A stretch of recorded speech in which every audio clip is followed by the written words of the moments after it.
Bonjour. Dans une vidéo précédente, j'avais parlé des versions de Shell. J'avais expliqué que pour différentes raisons, on pouvait avoir besoin de connaître sur quelle version de Shell on est en train de travailler ou quelles versions de Shell sont disponibles.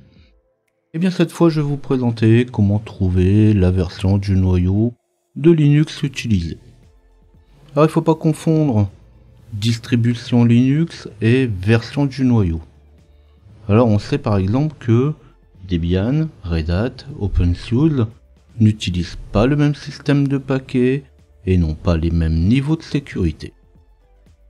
Suivant le noyau utilisé, on pourra avoir des différences dans les pilotes, les modules déjà installés, le matériel reconnu, le niveau de sécurité, les programmes installables et tout un tas d'autres choses. Pour retrouver la version du système, il suffit de taper cat espace /etc/osrelease dans n'importe quelle console. Pour le noyau, c'est un petit peu différent. On va taper la commande uname. Alors la commande uname toute seule retourne juste Linux. Alors ça ne nous sert pas à grand chose parce qu'on sait qu'on est sur un Linux. On aimerait bien avoir la version du noyau. Si je tape uname espace -r, je vais avoir la version du noyau, le numéro de version uniquement. Si je tape uname-a, je vais avoir le nom complet du noyau. Donc c'est un petit peu cette information là qu'on cherche en général. Alors là ici je vais prendre un exemple bien particulier pour vous montrer qu'effectivement on peut avoir besoin du numéro de noyau plutôt que de la version de l'OS. Et ça ne veut rien dire qu'on soit sur une version de l'OS et qu'on ait un noyau d'un autre type. Pour ça, je vais me connecter sur une machine distante en SSH. Donc je vais taper SSH route, l'adresse IP de ma machine. Alors là, ici, je vais utiliser un système distant sur lequel est installé Docker et je pourrais très bien avoir n'importe quel autre système à partir du moment où il fonctionne avec des conteneurs.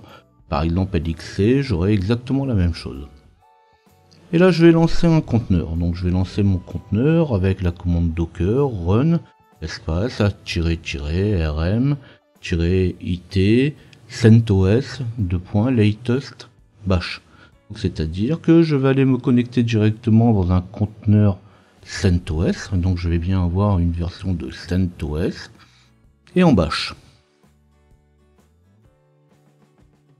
Donc une fois que je suis dedans, là on va voir que le noyau ne correspond pas forcément à la distribution qu'on pourrait attendre. Quand je vais bien refaire ma commande cat espace /tc/osrelease, comme ça va vous permettre de bien voir que je suis effectivement dans une CentOS. Et là par contre, quand je vais taper mon uname-a, je vais bien retrouver un noyau Debian. Donc c'est pour ça que ça peut être intéressant de savoir, même si on est dans une distribution particulière, de trouver le noyau et de voir, comme ici par exemple, que je suis bien dans un noyau Debian.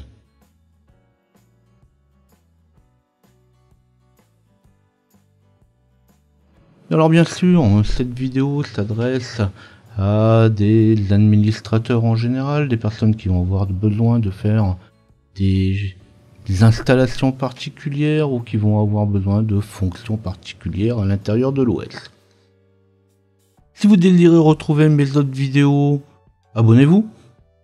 N'hésitez pas à liker si la vidéo vous a intéressé.